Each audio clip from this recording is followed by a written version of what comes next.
بسم اللہ الرحمن الرحیم۔ یہ جو تصویر آپ دیکھ رہے ہیں، کیا آپ اس کی حقیقت جانتے ہیں؟ یہ سائنس کی بہت بڑی کامیابی کی علامت ہے۔ یہ جان کر آپ کو تعجب ہوگا کہ یہ جانور بغیر باپ کے پیدا ہوا ہے۔ اس کی صرف ماں ہے، اس کا کوئی باپ نہیں ہے۔ عام طور پر سب یہ جانتے ہیں کہ کوئی بھی بچہ پیدا ہوتا ہے تو وہ نر اور مادہ کے ملاپ سے پیدا ہوتا ہے، یا پھر نر جانور کا مادہ منویہ یعنی کہ میل سیمن کو انجیکشن کے ذریعے مادہ جانور کے یوٹرس میں پہنچایا جاتا ہے۔ اس صورت میں بھی نر جانور کا سیمن استعمال ہوتا ہے، لیکن اب سائنسدانوں نے تحقیق سے جو طریقہ معلوم کیا ہے اس میں نر جانور کی ضرورت ہی نہیں۔ اگر مان لو کہ زمین سے سارے نر جانور ختم ہو جائے تب بھی اس نئے طریقے سے بچے پیدا ہو سکتے ہیں۔ اس طریقے کو کلوننگ کہتے ہیں۔ یہ جو تصویر میں آپ کو بھیڑ نظر آ رہا ہے وہ بھی صرف مادہ جانور سے پیدا ہوا ہے۔ ابھی تک کئی جانور اس طرح پیدا کیے جا چکے ہیں۔ یہ ان کی تصاویر ہے۔ آئیے کلوننگ کو گہرائی سے جانتے ہیں۔ ہر جاندار کے جسم میں بے شمار سیلز ہوتے ہیں۔ جس طرح کسی بھی عمارت میں اینٹیں ہوتی ہے، اسی طرح جاندار کے جسم میں سیلز ہوتے ہیں۔ جسم میں یہ سیلز مسلسل ٹوٹ کر 1 سے 2 اور 2 سے 4 ہوتے رہتے ہیں۔ یہ خدا کی عجیب قدرت ہے کہ سیل کا ہر ٹکڑا خود ایک مکمل سیل بن جاتا ہے۔ ہر ایک سیل میں نیوکلس یعنی کہ مرکز ہوتا ہے، اور ہر نیوکلس میں 46 کروموزوم ہوتے ہیں۔ جانور کے پورے جسم کے نیوکلس میں 46 کروموزوم ہوتے ہیں، لیکن صرف نر جانور کے سیمن میں اور مادہ جانور کے حمل کے انڈے میں 23 کروموزوم ہی ہوتے ہیں۔ حمل ٹھہرنے کے لیے 46 کروموزوم ہونا ضروری ہے۔ مادہ جانور کے انڈے میں پہلے سے 23 کروموزوم ہوتے ہیں۔ پھر جب نر اور مادہ کا ملاپ ہوتا ہے تو نر جانور کے 23 کروموزوم بھی اس میں مل جاتے ہیں اور کل 46 کروموزوم پورے ہوتے ہیں، اور اس وقت حمل ٹھہر جاتا ہے۔ یہ تو نیچرل طریقہ ہے، لیکن سائنسدان دوسرے طریقے سے 46 کروموزوم پورے کرتے ہیں۔ پہلے یوٹرس کے انڈے سے اس کا وہ نیوکلس نکال دیتے ہیں جس میں 23 کروموزوم ہوتے ہیں۔ اس کے بعد جسم کے کسی بھی حصے سے ایک نیوکلس نکال کر رحم کے انڈے میں ڈال دیتے ہیں۔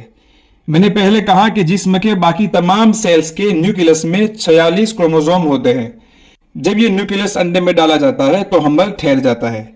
پھر سے سمجھیے، نر کے سیمن اور حمل کے انڈے میں 23 کروموزوم ہوتے ہیں، لیکن جسم کے باقی تمام نیوکلس میں 46 کروموزوم ہوتے ہیں۔ اب حمل ٹھہرنے کے لیے بھی 46 کروموزوم کا ہونا ضروری ہے۔ اب اس کی ایک شکل تو یہ ہے کہ نر کے سیمن سے کروموزوم پورے کیے جائے۔ دوسری شکل یہ ہے کہ مادہ کے انڈے کا نیوکلس نکال کر اس میں بدن کے کسی بھی حصے سے 46 کروموزوم والا نیوکلس ڈال دیا جائے۔ اس طرح بھی حمل ٹھہر جاتا ہے۔ اس صورت میں بچہ اس جانور کا ہو بہو ہم شکل ہوتا ہے جس کے جسم سے نیوکلس نکالا گیا تھا۔ کلوننگ کے ذریعے انسان کا پیدا کرنا بھی ممکن ہو گیا ہے، لیکن ابھی تک لوگوں کے دباؤ اور اعتراضات کی وجہ سے ایسا کوئی انسان پیدا نہیں کیا گیا، کیونکہ اس سے کئی اخلاقی اور سماجی برائیاں پھیل جائیں گی اور انسانی معاشرہ بکھر جائے گا۔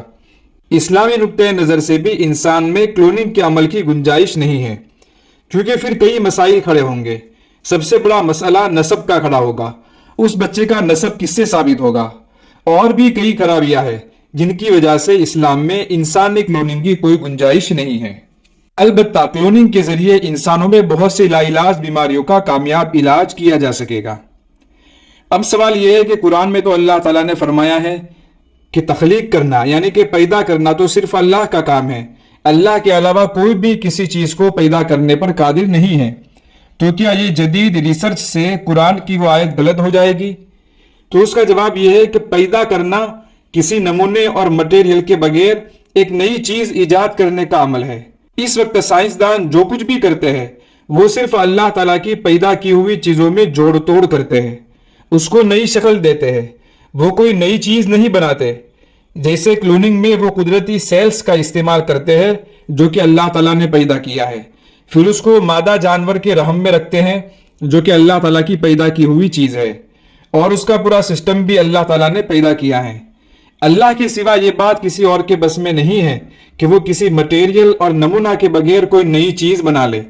کلوننگ میں بھی سائنسدانوں نے اپنی طرف کلوننگ میں بھی سائنسدانوں نے اپنی طرف سے کوئی بھی نئی چیز نہیں بنائی، بلکہ انہوں نے اللہ تعالیٰ کی بنائی ہوئی چیز کا استعمال کر کے ایک نیا طریقہ معلوم کیا ہے، اس لیے اس سے قرآن کی کسی آیت پر کوئی بھی اعتراض نہیں ہوگا۔